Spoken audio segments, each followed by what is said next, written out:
Let's meet tonight's part of panel and discuss. We've got townhall.com political editor and host of the Guy Benson Show on Fox News Radio. It is Guy Benson. And we've got Reason Features editor Peter Suderman, author of a brand new book.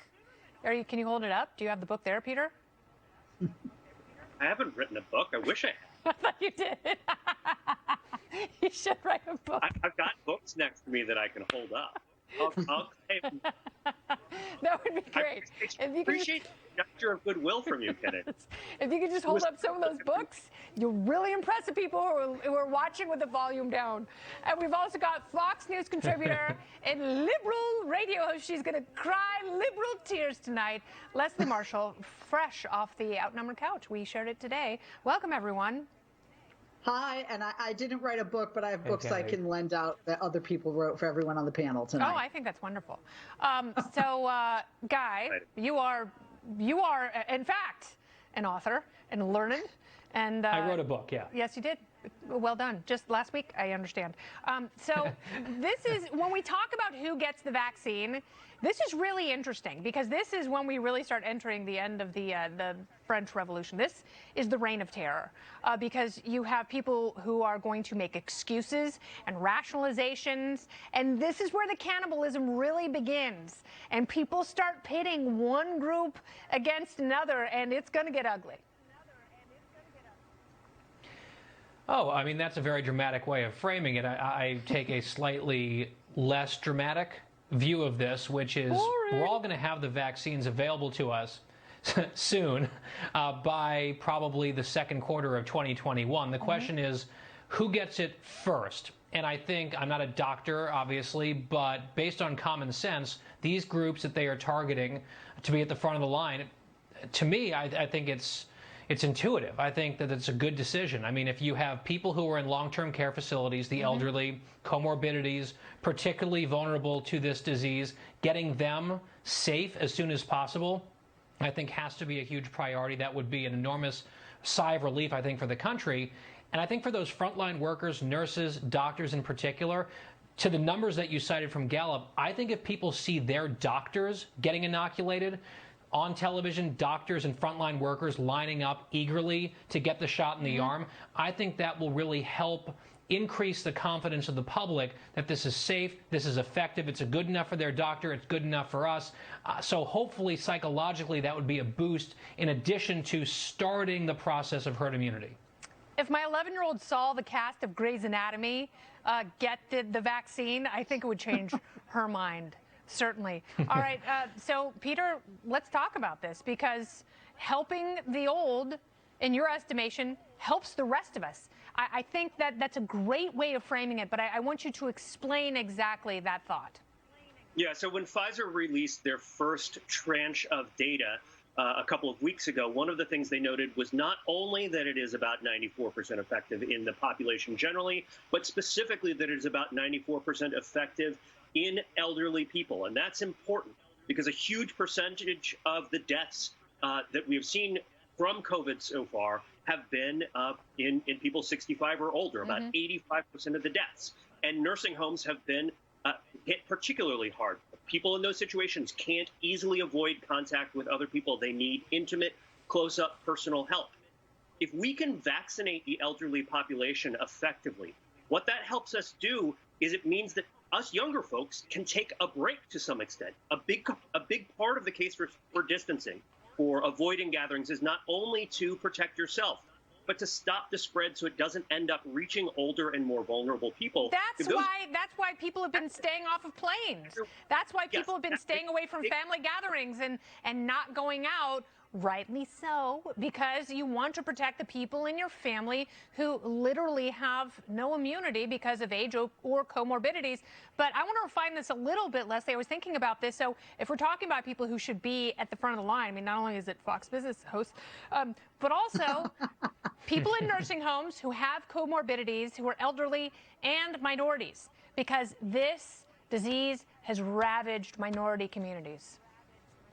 It's interesting. I was talking to, on my radio show earlier, a virologist, and that was one of the segments of the population they feel should be in the top 1A, 1B, or 1C tier, because there is a disproportionate effect on communities of color and minority communities. And I know a guy, Kennedy, about Fox Business. I know a guy who knows a guy, so we'll hook you up. But that being said, you know, I think, and I agree with Guy on this, I know it happens rarely, Guy, but I do, this is smart. One of the problems that we're seeing, not just here in California, but where I live, but in hospitals throughout the country, is the concern that when you have so many people coming through the door with COVID, you really don't know who has the underlying health condition, how it's going to affect an individual, how many beds they're going to take up. Are there enough healthcare workers to take care of what some people say is the tsunami coming to us after the holiday season of cases? So I think it's essential that healthcare workers have it. And I also agree with Peter. My husband's a physician. If you asked me, am I going to take the vaccine? If he does, and he tells me and my kids too, and that it's safe, that's like absolutely. When you go see your pediatrician, and your pediatrician has kids, and the pediatrician said, "No, I gave my children the MMR." It makes you feel better. I absolutely agree with that. But then rich people are going to start paying for the vaccine, like they did to get their kids into dumb USC. We have more with the panel. Dining out at your favorite restaurant is one of life's simple pleasures. Snapping into a warm breadstick, eagerly trying a seasonal appetizer, splurging on a glass of afternoon wine. Fun! Well, it was until the LA County Board of Supervisors voted 3-2 to close all dining, even the arguably safer outdoor kind, which will hasten the demise of many eateries and breweries hanging on by a thread. But you know who got their naughty outdoor lunch on? Oh, look at that, LA County Supervisor Sheila Kuehl. She snuck in a snack before things shut down, even though she called outdoor dining a dangerous situation and labeled it a serious health emergency that had to be taken seriously. And then she shoved a serious meal right down her face hole, even though she insisted restaurants are the COVID hot zone that can't possibly be kept safe. She clearly doesn't believe that claptrap if she's dining al fresco hours after her vote, just like every other hypocritical politician who's broken a string of rules that clearly apply to the simple dirt people and not the privileged and powerful.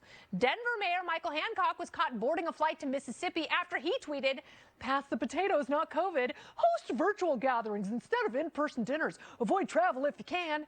Mississippi, goddamn! But Gavin Newsom died maskless, as you remember, practically sitting on the laps of moneyed lobbyists while his urchins enjoy in-person school. Must be nice. And Dianne Feinstein is basically taunting death, skulking through airports in the Capitol with the face as bare as a 70s streaker. Sheila, take a bow. You're the latest poster child for missing morals. And you're in hideous company with a band of hypocrites who have pensions and perks that clearly insulate you from the economic consequences of this virus, so callously foisted upon us by out-of-touch jackwagons like yourself. This unacceptable behavior is as sickening as the virus you clearly don't fear. And that's the memo. As of this week, the 10 million residents in LA County can no longer legally congregate with people outside of their immediate family unless it's for purposes of outdoor protest or religious gatherings. Anyone mind if I protest in your sauna? Great. Should we be forced to follow the rules that are made for us simpletons and broken by our dear leaders? The party panel is back. Guy Benson, Peter Suderman, and Leslie Marshall. Leslie, you had a doozy today on Outnumbered. You said that Anne Frank lived in an attic for 2 years. She had a horrible experience, and she was eventually taken into custody by the Nazis and died in a concentration camp. How on earth is that comparable to COVID? Because, as many of you know, I'm half Jewish, and Jewish people in my family, the cousins of my aunts, are like, look, Anne Frank was in an attic for 2 years. Shut up. Wear your mask. Social distance, do what you're told. We'll have a vaccine by March. Chill out. Stop the whining. But look, I said also earlier today, Kennedy, and before, if you're going to lead, you got to lead by example. This was wrong. It was hypocritical. You can dine out in Pasadena, so you all can have dinner with me outside here in LA County if you'd like. But in addition to that, part of the problem with this virus, as you know, is doctors are learning everything about it as it comes daily. It's very fluid. And as we're seeing, whether it's a blue state or a red state, There are restrictions that are imposed, restrictions that are moved or lightened up. Sometimes there's no justification for those restrictions, as is the case in LA County. They do not have any scientific basis for closing outdoor dining. Guy, go ahead. Wait. No, I disagree. No, I don't care if you disagree. I want to hear a different point of view. And congregating in homes. Yeah, well, congregating in homes is actually a better vector for the virus than is outdoor dining. And science clearly shows that. Guy, go ahead. I was just going to say, I definitely did not have Anne Frank on the bingo card today in terms of COVID references. I missed that on numbered earlier. On this point, and you referenced in that hilarious monologue a number of the hypocrites. There are new ones. The mayor of San Jose, California, has gotten in on the party. I just read a story that the San Francisco mayor was at a party at the French Laundry the same night as Gavin Newsom. Oh. Different party at the French Laundry. That it's like DJ Khaled, another one, every day of these politicians who tell us that we have to do these things and make all these sacrifices, and then they live their lives in a very different way. The LA County outdoor dining piece of this makes me especially furious. Yes. Because you have a warm, sunny climate where people can dine al fresco, which is scientifically safe. Mm-hmm. Like, this is not a giant threat or a huge risk or whatever this woman said, because she went and, of course, ate outside hours after casting that vote. Yes. My heart goes out to the people who own businesses and restaurants. We have friends right around the corner who own a restaurant. They are on pins and needles about whatever the government might decide tomorrow. And they've been told so often outdoor is safe, indoor more questionable. So they have retrofitted, they have bought heaters, they have done all this stuff to make sure that their already suffering business doesn't get completely crushed to accommodate outdoor dining. And then all of a sudden you have these people with no scientific backing say, sorry, 3 or 4 weeks, you're done, no in-person dining whatsoever. Don't ask about the science, shut up, I'm going to go have dinner outside. Yeah, because they don't fear it. It makes me so angry, they don't fear and I it, feel Peter. like a lot of people feel that way. Yes, and Peter Suderman, they're not scared of it. Otherwise, they wouldn't be sitting shoulder to shoulder with people who, probably haven't been tested without masks for hours at a time. What's that George Orwell quote from Animal Farm? All animals are created equal. It's just that some animals are more equal than others. I mean, that's the situation we are living through today. And in a lot of ways, it actually reminds me of Prohibition. When you had, alcohol was prohibited throughout the country, and yet there was literally a bootlegger who worked out of congressional office buildings. He started for his first 5 years. He was working out of a house building, and then he got arrested. And so after his arrest, he went back and did it again for another 5 years, working out of a Senate office building. And who was he selling to? He was selling to lawmakers, the same lawmakers who had voted to outlaw alcohol for everyone else. Hypocrisy is built into the job description for politicians, but even still, the stuff we're witnessing right now is just incredible. It's a huge own goal, especially in California, which has had some of the most restrictive lockdown measures in the country. Yeah, absolutely right. And the Prohibition analogy is very appropriate. Now, meanwhile, the Democratic Party can't seem to get their act together at home or in D.C. Yesterday in the New York Times, West Virginia Senator Joe Manchin threw some shade at Congresswoman Alexandria Ocasio-Cortez, claiming the progressive squad leader is more active on Twitter than with her bills or in committee. Came after AOC gave Manchin the stink eye in a viral photo. Manchin is standing up against the lefties in his party, saying Democrats are not for defunding the police or the Green New Deal. So how do Dems plan to get anything done when their own caucus is more concerned with retweets than resolutions? Leslie. First of all, Joe Manchin might have a D next to his name, but many of us on the left who are Democrats look at him as a Republican, but we're glad he fills that seat with a D as a Democrat. Look, I'm with you here, Kennedy, regarding the infighting. It's absolutely ridiculous. And to channel Joan Rivers, oh, grow up, both of them. This is not what the American people want. This is not what the American people elected or reelected these two individuals and other politicians to do. We are in the middle of a pandemic. It is time for both Democrats and Republicans to work together, quite quite frankly, but especially for Democrats in the party, whether you're centrist and a moderate or whether you are a more progressive, further left faction of the party like AOC. They've just got to stop this. It's terrible for the country. It's terrible for the voters. And certainly during this time, during this pandemic, when people are hurting, not just physically, but losing jobs and businesses and worried about how they're going to put food on the table or have lost somebody they love from this terrible virus. Yeah, absolutely. This is absolutely elitist, if you will, in juvenile behavior. So, Peter, I kind of like it. I'm entertained by it. I don't have a problem with it. I think that, it doesn't matter if you're in the same party. If you have different backgrounds politically and you've come to different conclusions, even though you share a D, I still like to see them keep each other in check. I mean, my reaction here is the same reaction to, Godzilla fighting Mothra. Let them fight, right? Look, I actually think that there is a little bit of a serious kind of a debate here going on just between the two of them. What is the job of a legislator? Is it primarily to use your position of power as a platform, just to basically be somebody who is on Twitter, who is giving speeches, who is more of a media figure than an actual lawmaker? At the same time, communicating is important, and I think actually AOC is a even if you don't like her, you have to admit she's a surprisingly effective communicator. There's going to be a war between the Bernie bro lefts and the Democratic centrists over the next couple of years. If you find that entertaining, there is going to be an awful lot of entertainment for you. It's been coming to a head for years, Guy. Even way further back than the 2016 presidential race, when Hillary and Bernie got into it. And I don't think the party's doing a very good job of wallpapering over the cracks.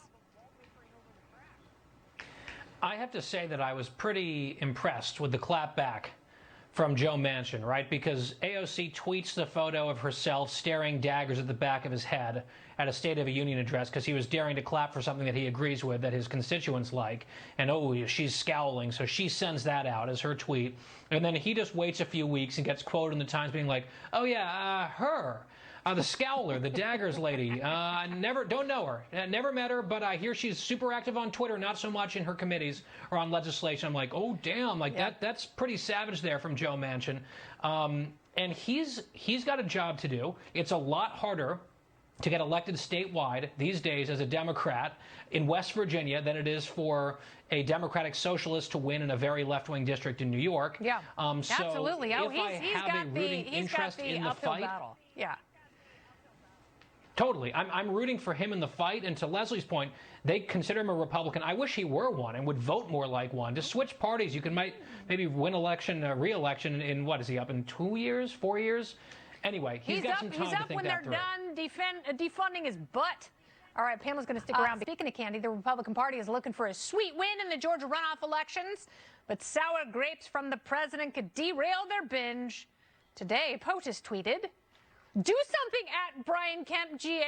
You allowed your state to be scammed. We must check signatures and count signed envelopes against ballots, then call off election. It won't be needed. We all win." All right. The president will be in Georgia this Saturday to campaign for the GOP senators. But tweets like these have some Republicans a little worried that he's really going to be campaigning for himself. So what is the strategy here? Party panel is back. Guy Benson, Peter Suderman, and Leslie Marshall.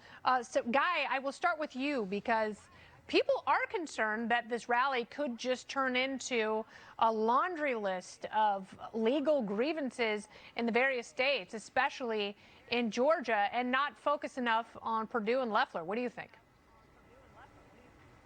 There is some, shall we say, dissonance here in the messaging from the Republican Party, from the president.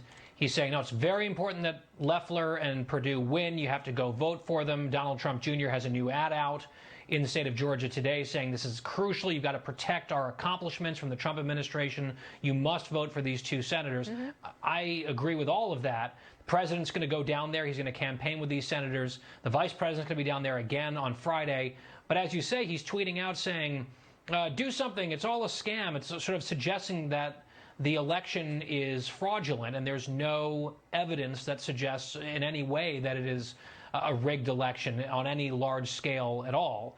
So if he gets up on stage in front of a big crowd and the point is we got to elect these two other people, but he's driving a message that the election in Georgia, a state run by Republicans, can't be trusted, that can undermine the whole case about telling the base to get out and vote in those exact same elections under the same system, which is, in fact, fair and safe. It just showed that he lost the state, and that's sort of the trouble that he's running into, because he doesn't want to really admit that. It hurts one's feelings. I understand that. No one likes to lose.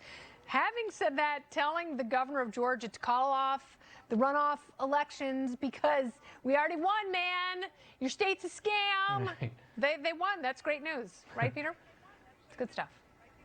Look, this whole thing is so embarrassing for Donald Trump and for the people who are still saying that they buy the president's crazy theories about the election. This stuff is nonsense. It is getting laughed out of court consistently by judges who have been appointed by Republicans. I mean, in Pennsylvania, you had where the Trump campaign has been mounting a big campaign to try and change the election result. You know, you had a judge write, free, fair elections are the lifeblood of democracy. Charges of unfairness or seriousness.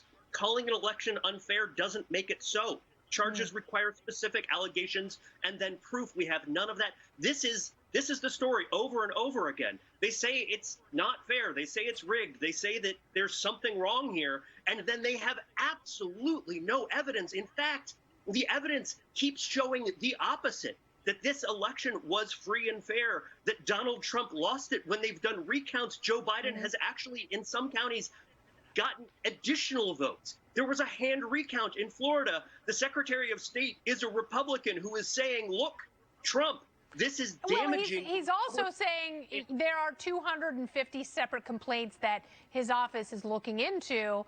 But Leslie, the president is going to go have a rally Saturday. If he does it right, he could shore up a lot of support for these two candidates. How could he do it right? Oh, I've got my popcorn ready. He's not going to do it right. He can't. I can't. I'm sorry. It's textbook narcissism 101. He can't lose. And that's the reason that you don't see legal battles in states that he won. Only the states that Joe Biden won, and not just the two that flipped, like Arizona and Georgia, from red to blue. But speaking of Georgia, if you're going to get up there and do exactly what you said, Kennedy, which is exactly what he's going to do, he's going to scare off Republicans, especially Trump supporters. And I had mentioned earlier today on Outnumbered, if you get 5 to 10%, that's it, 5 to 10% in Georgia of Trump supporters not showing up, he is handing Democrats control of the Senate. Well, I think that's what Democrats are praying for. We still don't know what's going to happen. Absolutely. That's what makes it crazy. Thank you guys so much. What a wonderful night. Guy Benson, Peter Suderman, Leslie Marshall. Beautifully done.